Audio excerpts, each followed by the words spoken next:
नमस्ते साथियों, इतिहास की क्लास में स्वागत है आप सभी का। देखिए, पहली क्लास आ गई है जो आपने शायद देख ली होगी, मुझे उम्मीद है। जिन लोगों ने शायद नहीं देखी होगी तो कृपया करके देख लेंगे, ठीक है। इसके अलावा पॉलिटी की क्लासेस लगातार चल रही है, सेकंड क्लास भी आ गई है। दूसरी बात, कल ही आपकी करंट अफेयर्स की क्लास आनी है जिसमें मैंने बता दिया था आपको कि जो अवार्ड्स हैं, जो प्राइजेज़ हैं, जो ना वो मिले हैं, वो मैंने इकट्ठे किए हैं। महत्वपूर्ण क्लास रहेगी आने वाले एग्ज़ाम के लिए। आई होप कि आपकी पढ़ाई बहुत अच्छी चल रही होगी। मुझे उम्मीद है कि आप लोग मेहनत से पढ़ भी रहे होंगे। चलिए आज की क्लास फिर शुरू करते हैं और कोशिश करेंगे कि आज आगे समझने की। देखिए, इतिहास जो है एक तरीके से लिंक करके चलता है। अगर आपने पहली क्लास नहीं देखी हो, मैं फिर से कह रहा हूँ, आप ज़रूर देख लेंगे। उसका लिंक आपको डिस्क्रिप्शन में मिल जाएगा, यहीं पे ज़रूर देख लेंगे। आगे बढ़ते हैं, चलिए देखते हैं। देखिए, अभी तक अगर हमने जो बात करी उस बातों में अगर हम देखें तो एक तरीके से बंगाल का विभाजन हो चुका है करजन के समय, स्वदेशी आंदोलन की शुरुआत हो गई है और मुस्लिम लीग बन गया है। ये कहानी यहाँ पर चल रही है। अब देखो आगे आगे होता क्या है। जैसे एक तरीके से हमने जब बात करी थी कि 1905 जो है वो एक ट्रांजिशन फेस है, यानी कि हम उदारवादी चरण से किसकी तरफ आगे बढ़ते हैं, उग्रवादी चरण की तरफ आगे बढ़ते हैं। तो इसी दौरान 1905 का जो स्वदेशी आंदोलन था, स्वराज आंदोलन था, वो भी इससे प्रेरित था और लाल बाल पाल उसमें मुख्य भूमिका में थे। और यही क्या है, उग्रवादी दल के या उग्रवादी चरण के बड़े लीडर हैं। तो इन लोगों ने ही शुरुआत करी एक तरीके से। तो अब धीरे धीरे जैसे ही मुस्लिम लीग बना, यानी कि कांग्रेस का एक हिस्सा क्या बन गया है, मुस्लिम लीग बन गया है। उसी बीच अब क्या होता है कि कांग्रेस के अधिवेशन होता है, सूरत अधिवेशन। आपके सिलेबस में क्या है, सूरत अधिवेशन। पहली बात देखिए, यहीं पे समझ लीजिए, जो कांग्रेस है, कांग्रेस के अधिवेशन जो होंगे, देखो एक एक बात को बच्चा समझ करके चलेंगे। और मैं सच्ची बता रहा हूँ कि अगर आप प्रीवियस ईयर पेपर लगा भी रहे होंगे, कोई मुश्किल ही ऐसा सवाल बचेगा जो हम लोग बोर्ड पे ना देखें। इसलिए वीडियो को स्किप बिल्कुल मत किया कीजिए, सब बातें देख करके चलिए। देखिए, कांग्रेस अधिवेशन जो होते हैं वो बेसिकली अधिवेशन का मुख्य बिंदु क्या था, आज वो समझ लीजिए। देखिए, अधिवेशन का ये मुख्य बिंदु होता था, यानी कि जैसे कि अगर मैं बात करता हूँ कि 1907 का अधिवेशन हो रहा है जैसे, तो इसके अंदर जो अधिवेशन होगा वो दिसंबर में होगा बेटा। कब होगा, दिसंबर में। यानी कि इसके अंदर हम दो विषयों पर चर्चा करते थे। पहला विषय कि हमने 1907 में क्या अचीव करा पूरे साल, दिसंबर के लास्ट दिनों में होगा, तो हमने क्या अचीव करा वो, और 1908 के यानी कि आने वाले साल के लिए हमारी क्या रणनीति रहने वाली है उसके विषय में चर्चा। तो बेसिकली दो ही मुद्दे होते थे अधिवेशन के, एक 1907 में हमने क्या पाया और 1908 में हमें आगे क्या अचीव करना है। देखिए, ये अधिवेशन हमें ज़िंदगी में बहुत कुछ सिखा सकता है। यानी कि अब ये तो एक साल बाद होते थे, मैं कहता हूँ कि आप अपना अधिवेशन डेली करिए, स्वयं करिए। यानी कि रात को जब आप सोने जाएं तो सोने जाने से 15 मिनट पहले एक पेन और एक कॉपी लेकर के बैठे, एक डायरी मेंटेन कर लीजिए। उस डायरी में देखिए आपने आज क्या क्या किया, क्या क्या करने लायक था, जो अनिवार्य रूप से किया या कुछ फिजूल का भी किया, अपना समय कहाँ आपने लगाया, उस पर चर्चा करें। कल क्या आप करेंगे, क्या क्या आप करने वाले हैं, उन सब विषयों पे हम क्या करेंगे, शोध करेंगे, उसे लिख लेंगे। तो इससे आपको क्या होगा कि एक अपने आप को मैनेज करने में सहायता मिलेगी। इसके अलावा आप अपनी प्रोडक्टिविटी को बढ़ा पाएंगे, आप एक बेहतर इंसान बनने की एक डगर पे उस पर आप चल पड़ेंगे, ठीक है। तो ये अधिवेशन हमें बहुत सारी चीज़ें सिखाते हैं, इसी को बोलते हैं अधिवेशन। दूसरी बात, एक होता है कि कांग्रेस के विशेष अधिवेशन। विशेष अधिवेशन का मतलब ये होगा यानी कि कोई मुख्य बात होगी, इसीलिए उस अधिवेशन को हमें दिसंबर से पहले ही कभी बुलाना पड़ जाएगा, यानी कि इमरजेंसी मीटिंग। उससे मैं क्या बोल देता हूँ, विशेष अधिवेशन की संज्ञा देता हूँ। यानी कि दो बात मैंने बिल्कुल क्लियर कर दी, अधिवेशन का मतलब दिसंबर में, और क्या है, कुछ पिछले जो साल गुजर रहा है वो, और आने वाले साल के लिए रणनीति, वो एक तरफ। अगर इमरजेंसी बात है, कोई इमरजेंसी मीटिंग बुलानी है, उसी को हमने एक नाम दिया, क्या, विशेष अधिवेशन, ठीक है, क्लियर है। चलिए, तो हम लोग इसे आगे बढ़ाते हैं, चलते हैं सूरत अधिवेशन की तरफ हम लोग रुक करते हैं। देखिए, इंपॉर्टेंट है, पेपर में आता भी है, यहाँ से सीधे सवाल बनते भी हैं। सूरत अधिवेशन, देखो मेरे प्यारों, पहली बात, सूरत अधिवेशन कब हुआ, जैसे कि क्लियर होगा, कब हो जाएगा, दिसंबर में होगा, ये बात बिल्कुल क्लियर है। तो सूरत अधिवेशन के लिए जो डेट रखी गई थी वो क्या थी, 26 दिसंबर 1907। सूरत गुजरात का हिस्सा है, आप सभी जानते हैं, और यहीं पे एक नदी बहती है जिसका नाम है ताप्ती, ठीक है। ताप्ती नदी के किनारे पर यह अधिवेशन हुआ। पेपर में सीधा सवाल यहीं से बनता है कि सूरत अधिवेशन कब हुआ? 1907। किस नदी के किनारे पर है? ताप्ती नदी के किनारे पर। देखिए इस अधिवेशन की मुख्य विशेषता क्या है, क्यों इसका जिक्र सूरत अधिवेशन का होता है? इसकी मुख्य विशेषता मेरे बच्चों ये थी कि यहाँ पर जैसे ही हम अब चरण को फेज कर रहे हैं, यानी कि 5 से हम लोग बात करते हैं 6, 7 की तरफ जा रहे हैं, 8 की तरफ जा रहे हैं, तो यहाँ पे इस चीज़ की मांग उठने लगी कि क्यों ना जब हम एक बदलाव की तरफ बढ़ रहे हैं, क्यों ना हम कांग्रेस का नेतृत्व भी एक ऐसे युवा को दे दें, एक ऐसे बंदे को दे दें जो एक ना उदारवादी प्रवृत्ति का ना हो, जो ईंट का जवाब पत्थर से दे पाए। इसलिए यहाँ पे सूरत अधिवेशन बहुत महत्वपूर्ण है। तो यहाँ 2 विचारधाराएं सामने आने लग गई, जिसी को हम क्या बोलते हैं? नरम दल और गरम दल। यानी कि नरम दल का मतलब उदारवादी विचारधारा, गरम दल मतलब उग्रवादी विचारधारा। यानी कि अब विचारधाराओं में अंतर होना शुरू हुआ, और जो इस विचारधारा के लोग थे वो चाहते थे कि अब अध्यक्ष कौन बने, कोई इन्हीं में से कोई लीडर बने, यानी कि लाला लाजपत राय जी वो क्या बने? अध्यक्ष बने। दूसरी तरफ नरम दल नहीं चाहता कि ऐसा हो, वो चाहते थे कि अध्यक्ष कौन बने? रास बिहारी घोष या रास बिहारी बाबू, है ना, रास बिहारी घोष। मेरी बात समझ में आई? मैंने क्या कहा? क्लियर हुई कि यहाँ पे अब चाहते क्या थे कि अब नेतृत्व भी एक इन्हीं लोगों के हाथ में चला जाए जो लोग वास्तव में काम कर भी रहे। यानी कि नरम दल वाले वो चाहते थे कि नहीं ऐसा नहीं हो, रास बिहारी घोष के नेतृत्व में रहे। गरम दल चाहता था कि नहीं, अध्यक्ष के पद पर कौन है? लाला लाजपत राय जी आए। ये लड़ाई हुई, यानी कि कांग्रेस 2 हिस्सों में बढ़ती नजर आई, एक नरम दल और एक गरम दल। इससे पहले 1906 में एक हिस्सा कांग्रेस का और हो चुका था, यानी कि मुस्लिम लीग के रूप में। इस तरीके से कांग्रेस का बंटवारा होना यहाँ पर शुरू हुआ। अंततः हुआ क्या था कि यहाँ अध्यक्ष कौन बना दिए गए थे? रास बिहारी घोष बने थे, यानी कि सत्ता एक तरीके से नरम दल के हाथ में आ गई थी, और यहाँ से गरम दल का यहाँ से अलग होना क्या हुआ?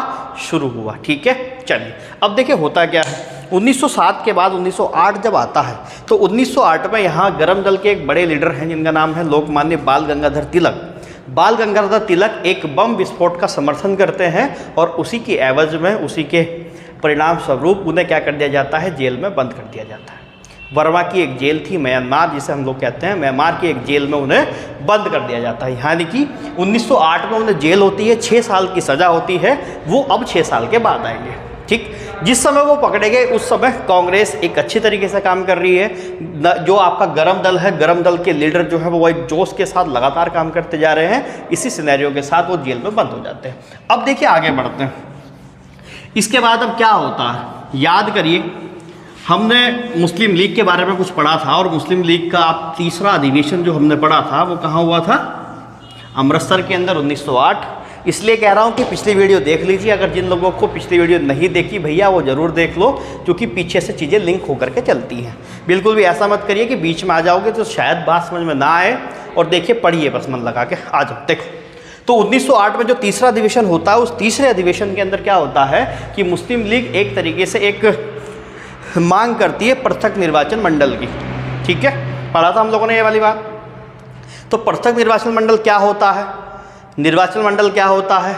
आरक्षित क्षेत्र क्या होते हैं? मैंने लास्ट वीडियो में बात करी है, वहाँ से देख लेंगे। ठीक है, तो उसी के चलते हुए अब ब्रिटिश सरकार भी तो अपने दांव पेच खेलेगी। तो यहाँ क्या आता है? मार्ले मिंटो सुधार आता है। मार्ले मिंटो सुधार, ये कब का है? 1909 नवंबर का है, लेकिन 1909 ध्यान रखना है कि मार्ले मिंटो सुधार कब आया था। देखिए होता क्या था, अगर मैं आपसे कहूँ कि ब्रिटिश जो पार्लियामेंट है उसके अंदर क्या होता था कि जितने देशों को उनका राज है, उन देशों के एक एक प्रतिनिधित्व वहाँ रहते थे, जो ब्रीफिंग करते थे वहाँ के देश के बारे में। ठीक है, वहाँ के मंडल को। ठीक है, ध्यान से देखिए। अब क्या है यहाँ पे? मार्ले कौन है? ये भारतीय सचिव हैं, और मिंटो समय कौन है? भारत के अंदर वायसराय है। ठीक है, मिंटो कौन है? वायसराय है, और मार्ले कौन है? ये आपके सचिव। अब देखो बात को सुनो, इस बीच में क्या होता है, इसकी खास बात आपको बस इतना ध्यान रखना है कि जो 1908 था अमृतसर अधिवेशन, मुस्लिम लीग का अमृतसर अधिवेशन जो था, उनकी मांग जो थी ना पृथक निर्वाचन मंडल की, पृथक निर्वाचन मंडल की जो मांग थी मुस्लिम लीग के द्वारा, उसे क्या कर लिया जाता है, उसे इस पार्लियामेंट सुधार के दौरान मान लिया जाता है, मान लिया जाता है। यानी कि अब जो है पार्लियामेंट सुधार में ये बात कही गई कि मुस्लिम लीग ने जो मांग करी है प्रथम निर्वाचन मंडल की, यानी कि मुस्लिम वोटर्स केवल किसे वोट करेंगे, मुस्लिम कैंडिडेट को वोट करेंगे, ये बात क्या कर दी गई है, एक तरीके से यहाँ पर उसे पारित कर दिया गया और ये यहाँ शुरू हो जाता है। ठीक है, ये एक बहुत बड़ा बदलाव था उस समय के दौरान जो पार्लियामेंट सुधार में आता है। आपको जो ध्यान रखना है यहाँ से वो ये ध्यान रखना है कि पार्लियामेंट सुधार कब आया था, इनमें वायसराय कौन था और इनमें भारतीय सचिव कौन था। दूसरी बात यहाँ पर इसकी खास बात क्या है कि जो पृथक निर्वाचन मंडल की मांग 1908 में मुस्लिम लीग ने की थी अमृतसर अधिवेशन के अंदर, उसे यहाँ पर मांग लिया जाता है। ठीक है, डन। चलिए आगे बढ़ते हैं। अब क्या होता है देखिए, यहाँ से भी सवाल बनते हैं। कलकत्ता वापस लौटना पड़ेगा क्योंकि अभी भी भारत की जो राजधानी है, भारत का जो व्यापारी केंद्र है, भारत का नव संचार का या नव क्रांति का या भारत के अंदर नव चेतना का जो केंद्र है, वो इस समय अभी भी कलकत्ता बना हुआ है। कलकत्ता को फूट डालने की कोशिश करी गई, 2 टुकड़े कर दिए 1905 में, लेकिन फिर भी एक तरफ जो आपका मुस्लिम बाहुल्य क्षेत्र था वहाँ पे मुस्लिम लीग ने पकड़ बना ली और दूसरी तरफ जो हिंदू बाहुल्य क्षेत्र था वहाँ पे कांग्रेस ने अपनी पकड़ बना ली। ब्रिटिश सरकार अभी भी दुखी है, क्यों? क्योंकि अभी भी लगातार वहाँ पे आंदोलन देखने को मिल रहे हैं। अब इसी बीच क्या होता है देखिए कि जो ब्रिटिश क्राउन जिनके पास था, यानी कि जॉर्ज पंचम, जो वहाँ के सम्राट थे ब्रिटेन के, जॉर्ज पंचम अपनी महारानी जिनका नाम था कैरी, ध्यान रखना जॉर्ज पंचम और कैरी, वो कहाँ आ रहे हैं, वो भारत की यात्रा पे आ रहे हैं। अब एक बात बताओ मुझे कि अगर आपके यहाँ कोई मेहमान आता है, मेहमान इन द सेंस जिसका वो पूरा देश है, जो ब्रिटिश क्राउन जिसके पास है, तो आप क्या करोगे, ऐसा भारत दिखाने की कोशिश नहीं करोगे जहाँ पे दंगे फसाद झगड़े या आंदोलन ब्रिटिश सरकार के खिलाफ चल रहे हों। तो इसीलिए यहाँ पे क्या करा गया, 2 बातें करी गई। क्या? इस समय तक जो वायसराय बन गया है वो बन गया है होर्डिंग सेकंड, होर्डिंग द्वितीय। देखिए लॉर्ड मैं नहीं बोलता हूँ, ठीक है, क्योंकि लॉर्ड का मतलब होता है भगवान और मैं उन लोगों को शायद भगवान तो नहीं मानता कम से कम। ठीक है, चलिए होर्डिंग द्वितीय, उसने क्या किया, 2 काम करे। पहला काम, चलिए इस बात को जानने की कोशिश करते हैं। तो इसी दौरान क्या होता है, इसी को हम बोलते हैं दिल्ली दरबार। क्या बोलते हैं मेरे प्यारों, दिल्ली दरबार। ये कब लगाया गया था, 1911 में। देखो होता क्या है, जॉर्ज पंचम जो है, जो उस समय ब्रिटिश क्राउन जिनके पास है, जो राजा हैं सम्राट हैं, वो महारानी कैरी को लेकर के आने वाले हैं। महारानी कैरी को भारत की यात्रा पर लाने वाले हैं। इसी बीच में जो होर्डिंग है, होर्डिंग द्वितीय, ये हमारा क्या है, ये हमारा वायसराय है, ये भारतीय वायसराय है। अब ये क्या करता है, ये सोचता है कि भाई पोल पट्टी ना खुले, दिक्कत ना है, कोई गलत मैसेज ना चला जाए भारत को लेकर के, इसलिए क्या होगा कि शायद नुकसान होगा। तो इसलिए ये 2 निर्णय लेते हैं। पहला निर्णय, बंगाल विभाजन को रद्द किया जाता है। ठीक है, क्या किया जाता है, बंगाल विभाजन को रद्द, यानी कि ठीक है बंगाल का विभाजन हमने करा था, वो हमारी गलती थी, लेकिन हम उसे अब स्वीकार कर लेते हैं कि हमने गलती करी, अब बंगाल में कोई विभाजन नहीं होगा। पहली चीज़। दूसरी चीज़ उन्होंने कहा कि हम राजधानी भी ट्रांसफ़र कर रहे हैं। राजधानी कहाँ लेके जा रहे हैं हम लोग, कलकत्ता से दिल्ली।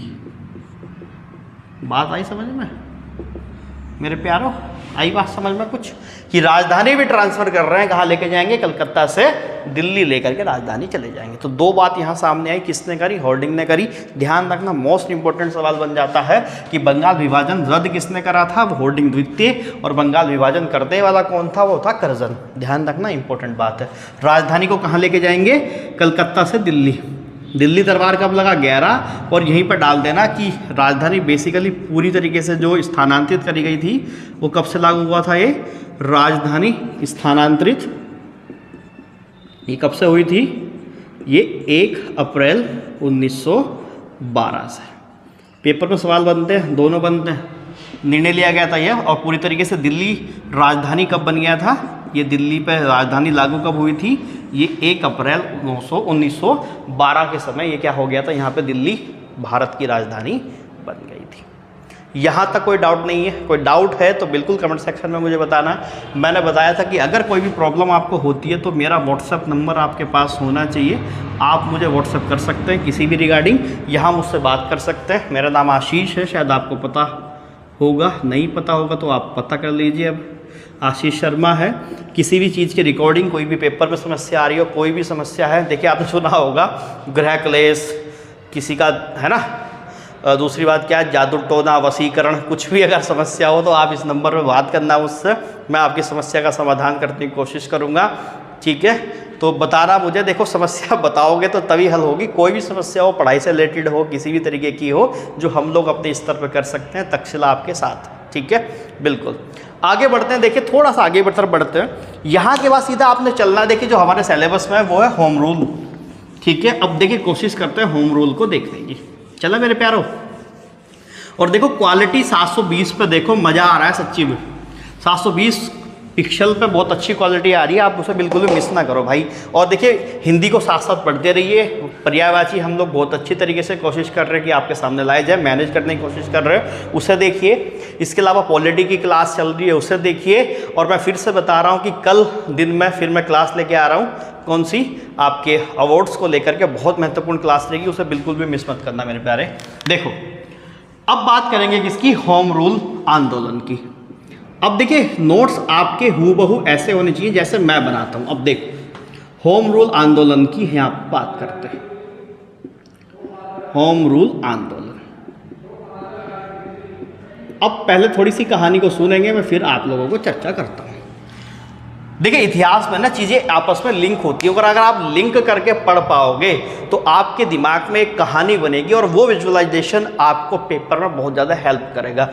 देखो सुनो कहानी। अब क्या हुआ, मैंने थोड़ी देर पहले जिक्र किया था कि 1908 में लोकमान्य बाल गंगाधर तिलक जी क्या हो गए हैं, गिरफ्तार हो गए। उन्हें 6 साल की सज़ा होती है, यानी कि 1908 से 6 साल उसमें जोड़ दूंगा तो 1914। जब वो जेल में गए थे उस समय आंदोलन में एक तीव्रता थी। भारतीय जो आंदोलन चल रहे थे ब्रिटिश सरकार के खिलाफ, उसमें एक बगावत थी। लेकिन 6 साल में शायद कुछ ऐसा हुआ कि बगावत को इतनी आग या चिंगारी नहीं मिल पाई, वो धीरे धीरे ठंडी होती रही। तो इसलिए आपको इस फेज़ में कोई ज़्यादा आंदोलन या इस तरीके की चीज़ें नहीं मिलती। अब 1914 में वो वापस आते हैं, कौन, बाल गंगाधर तिलक। आने के बाद वो देखते हैं कि भैया यहाँ तो कुछ भी नहीं हो रहा है। क्या हो रहा है, कुछ भी नहीं चल रहा है, बिल्कुल आंदोलन ठंडे पड़े हैं, कोई भी गतिविधि नहीं हो रही है। उसी दौरान उनकी मुलाकात होती है एनी बेसेंट से, जिसे वो पहले से जानते थे। थियोसॉफिकल सोसाइटी की अध्यक्षता बनी थी 1907, बाद में करेंगे उनकी चर्चा। तो एनी बेसेंट से उनकी क्या होती है, मुलाकात होती है। तो वो लोग आपस में निर्णय लेते हैं कि चलिए राष्ट्रीय आंदोलन में तो हमें भाग लेना ही है, क्यों ना हम कांग्रेस ज्वाइन कर लेते हैं। तो वापस कांग्रेस के पास जाया जाता है और कांग्रेस को कहा जाता है कि भैया हमें अपने पास रख लो, अपने साथ लगा लो, हम काम करना चाहते हैं देश को आज़ाद कराने के लिए।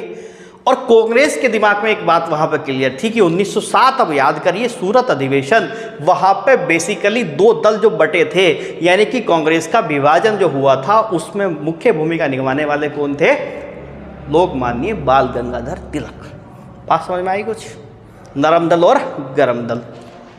तो लोकमान्य तिलक को वहाँ पर कांग्रेस में शामिल करने से मना कर दिया गया कि भाई हम लोग आपको अपने संगठन में नहीं लेंगे। क्यों, क्योंकि आपकी ही वजह से क्या हुआ है, कांग्रेस का विभाजन हुआ है।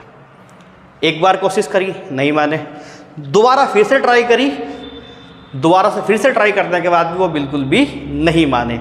तब एनी बेसेंट और लोकमान्य बाल गंगाधर तिलक ने मिलकर के एक निर्णय लिया कि देखिए हम हाथ पे हाथ रखकर तो नहीं बैठ सकते, हमें कुछ ना कुछ तो करना पड़ेगा। तब जाके एक आंदोलन निकला, जिस आंदोलन को हम किस नाम से जानते हैं, होम रूल आंदोलन के नाम से। देखिए आपने सब जो एक बहुत अच्छे टीचर है यूट्यूब पर, जो आपके विकास दिव्य कीर्ति सर, उनके बारे में सुना होगा, दृष्टि जिनका प्लेटफॉर्म है, दृष्टि के जो टीचर हैं, मालिक हैं, फाउंडर हैं। उन्होंने बताया था कि जब मैं एक समय घर में था, मैं कुछ भी नहीं कर रहा था, रिज़ाइन दे के आया था, तो उसके बाद मैंने पढ़ाना शुरू किया, एक दृष्टि की स्थापना करी जो आज आप लोगों के सामने है। यानी कि जब हम कोई काम अपने दम से शुरू करते हैं और आपके अंदर ललक होती है कुछ करने की, आपके अंदर चाहत होती है उसे आगे लेके जाने की, तो वो आगे जरूर जाएगा। एक समय आप देखोगे कि उसमें इतनी प्रगति होगी, अगर आप मेहनती हैं, आप अपने काम के प्रति समर्पित हैं, तो आप इतनी उन्नति मिलेगी, ईश्वर उसे इतनी उन्नति देंगे कि वो परवान चढ़ेगा। इसी लक्ष्य के साथ हम लोगों ने भी एक छोटा सा इनिशिएटिव ले लिया है कि तक्षशिला को पूरी कोशिश करेंगे कि अपने जो उत्तराखंड के भाई बहन हैं कम से कम उन लोगों तक एक एक चीज़ पहुंचाने की, और मुझे यकीन है कि आप इस आंदोलन में आप हमारे साथ हैं। हम कोशिश करेंगे कि उन लोगों तक अपनी बात पहुंचा दी जाए, उन लोगों को बढ़ाया जाए जो शायद बड़ी बड़ी फीस नहीं अफोर्ड कर सकते, जो दूर दराज के इलाकों में जो कोचिंग नहीं आ सकते, उन्हें इस अवसर से वंचित नहीं रखा जाए, उन्हें समानता का अवसर दिया जाए। ठीक है, तो इसीलिए हम लोग काम कर रहे हैं और आप हमारा सहयोग करेंगे। इसलिए अगर आप वीडियो शेयर नहीं करते हैं तो शायद कहीं ना कहीं आप हमारे इस आंदोलन की कड़ी नहीं बनते हैं। तो वीडियो शेयर जरूर करिए, लाइक जरूर करिए। इसके अलावा अगर आपने चैनल सब्सक्राइब नहीं कर रखा है तो चैनल सब्सक्राइब करिए, अपने दोस्तों को बताइए, अपने दोस्तों तक हमें पहुँचाइए। ये बदलाव रुकना नहीं चाहिए मेरे दोस्तों। चलो तो हम लोग भी देखते हैं क्या, होम रूल आंदोलन को देखते हैं। देखिए होम रूल, सबसे पहली बात कि होम रूल जो शब्द है वो हमारा शब्द ये नहीं है। होम रूल का मतलब होता है ये, यानी कि स्वशासन शब्द तो होता है, लेकिन देखिए यहाँ पे होम रूल आंदोलन कहा गया, ना कि स्वशासन आंदोलन। यानी कि होम रूल जो शब्द था वो भारत की देन है ही नहीं। होम रूल शब्द कहाँ से आया था? देखिए एनी बेसेंट के बारे में आपने सुना, और एनी बेसेंट कहाँ की रहने वाली हैं? एनी बेसेंट आयरलैंड की रहने वाली थी। एनी बेसेंट लगभग 1890 के बाद 95-97 के आसपास भारत पहुंची थी। तो इसी बीच में क्या हुआ था कि वहां पे भी, कहाँ पे? आयरलैंड के अंदर एक होम रूल आंदोलन चलाया गया था। तो ये शब्द वहां से निकला, आयरलैंड की ये देन है, ये आंदोलन आयरलैंड की देन है। तो उसका अच्छा खासा अनुभव किसे था? एनी बेसेंट जी को था। तो वहां पे एक क्रांतिकारी जिनका नाम था रेडमंड, या रेडमंड कुछ इस तरीके से नाम मिलता है, उन्होंने आयरलैंड में ये आंदोलन जो था वो चलाया था। तो ये वहाँ की देन है, तो ये आपको ध्यान रखना है। ठीक है, दूसरी बात, जब ये आंदोलन हमारे यहाँ चला तो हमारा वायसराय कौन है? हमारा वायसराय है जेम्स फोर्ड। ठीक है मेरे प्यारों, कौन है? James Ford. तो ये ध्यान रखना कि हमारा वायसराय कौन था उस समय? जेम्स फोर्ड था। एक भी चीज़ नहीं छोड़ेंगे यार, पेपर लायक कुछ भी नहीं छोड़ूंगा, सच बता रहा हूँ। पेपर में सवाल बनेगा तो हमने बोर्ड पे पढ़ा होगा, आपकी कॉपी से बनेगा।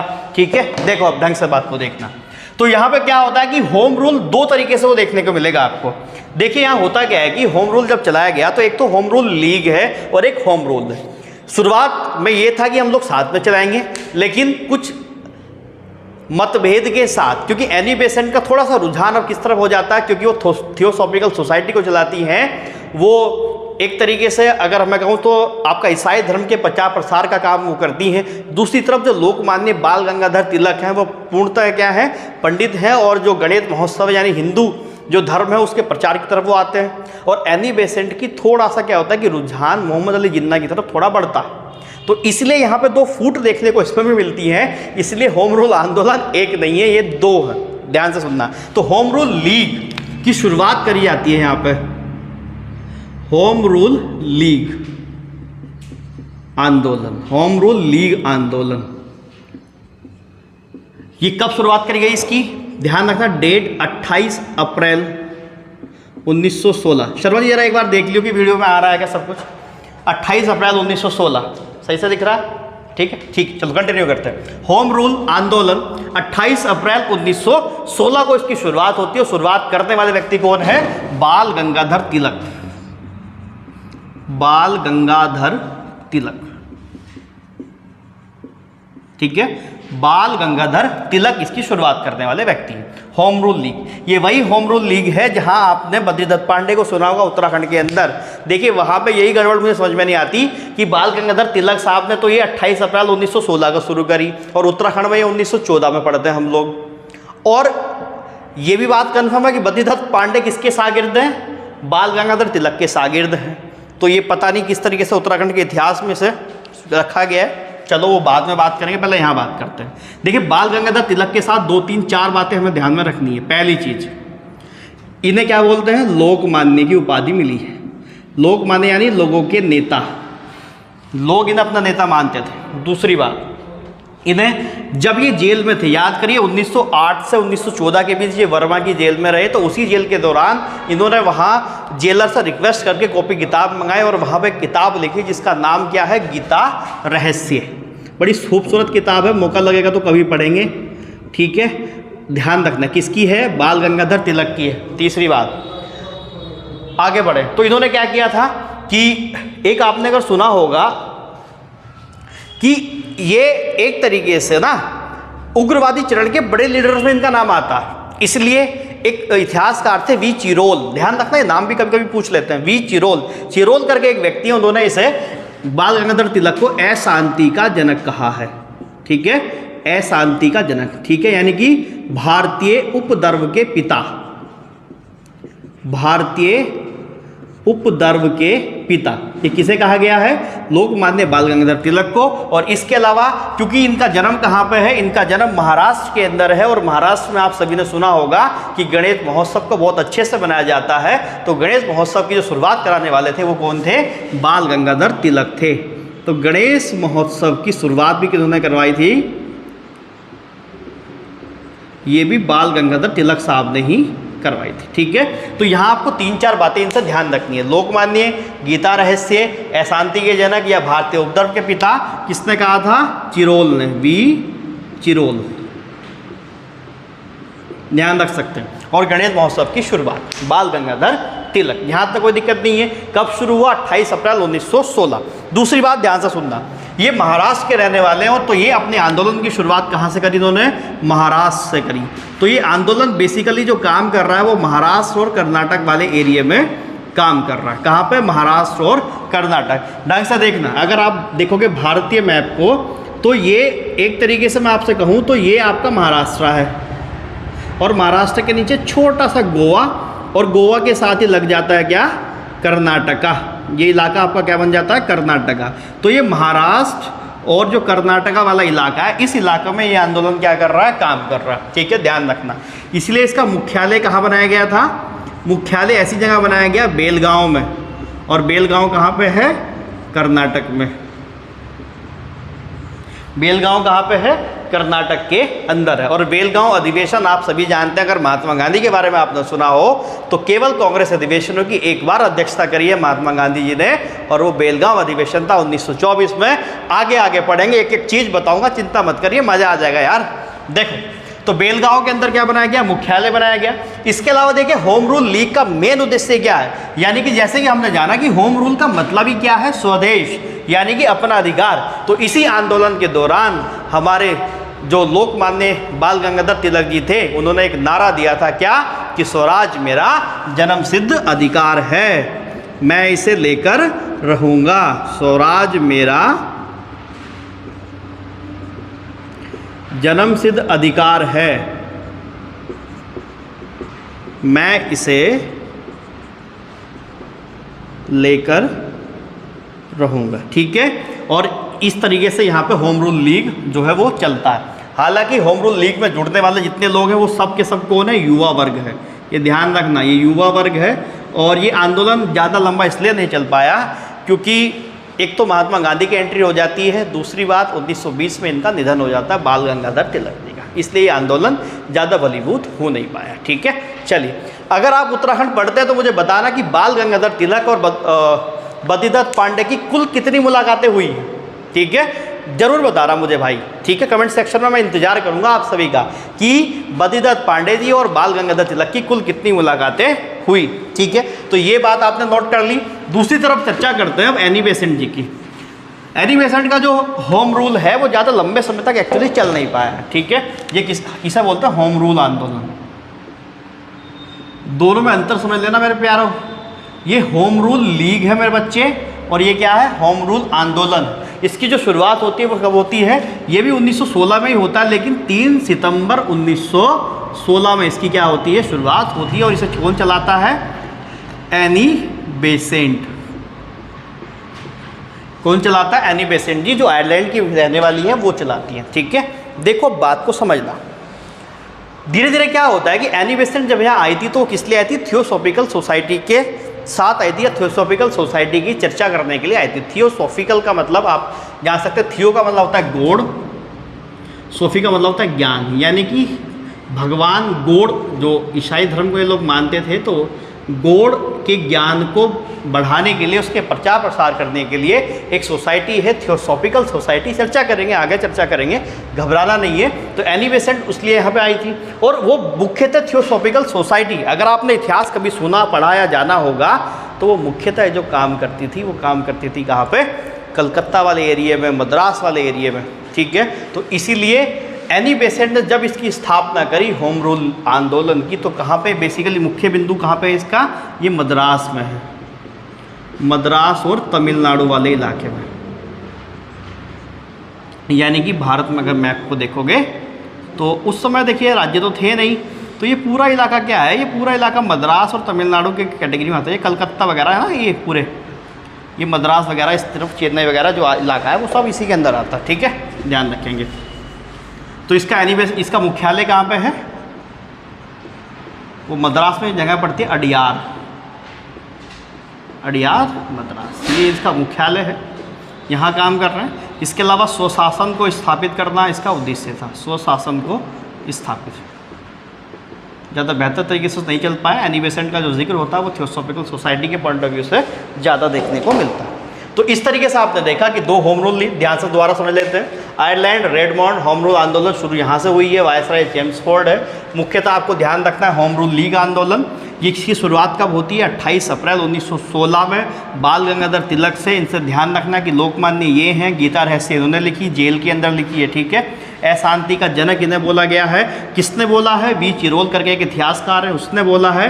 भारतीय उपद्रव के पिता और साथ साथ गणेश महोत्सव की शुरुआत किसने करवाई थी? ये बाल गंगाधर तिलक ने करवाई थी। अगली बात, महाराष्ट्र कर्नाटक वाले क्षेत्र में ये काम करते हैं, तो मुख्यालय कहाँ पे है? बेलगांव कर्नाटक में। और यहीं पे एक नारा दिया गया था कि स्वराज मेरा जन्मसिद्ध अधिकार है, मैं इसे लेकर के रहूँगा। मेन उद्देश्य भी यहाँ क्या था कि हमें स्वराज चाहिए। याद करिए, स्वराज आंदोलन वो भी इन्हीं का था, तो वहीं से प्रेरित है। दूसरी बात, होम रूल आंदोलन 3 सितंबर 1916, एनी बेसेंट, मद्रास का अडियार जो है वो मुख्यालय था। बस ये ध्यान रखना, 3-4 बातें इसमें। क्लास कैसी लगी? अच्छी लगी हो तो लाइक ज़रूर कर देना, कमेंट करना, जो मैंने सवाल पूछे उनका आंसर करना, इसके साथ साथ ही आप मुझे सब्सक्राइब कर लेना, ठीक है। तो चलिए फिर मुलाकात अगली क्लास में होगी। और देखिए जितनी भी क्लासेस आ रही हैं वो सभी एग्जाम के लिए, वो वीडियो कोई भी एग्जाम हो, आप किसी भी एग्जाम की तैयारी कर रहे हो, उन सब में आपको काम देगी, उन सब में आपको फ़ायदा देगी। और बात मुझे यकीन है कि आपको बिल्कुल समझ में आ रही होगी। अच्छे अच्छे नोट्स बना लो, बढ़िया तरीके से काम करो, ठीक है। चलिए फिर मुलाकात करेंगे हम लोग अगली क्लास में। तब तक के लिए बहुत बहुत धन्यवाद। जय हिंद।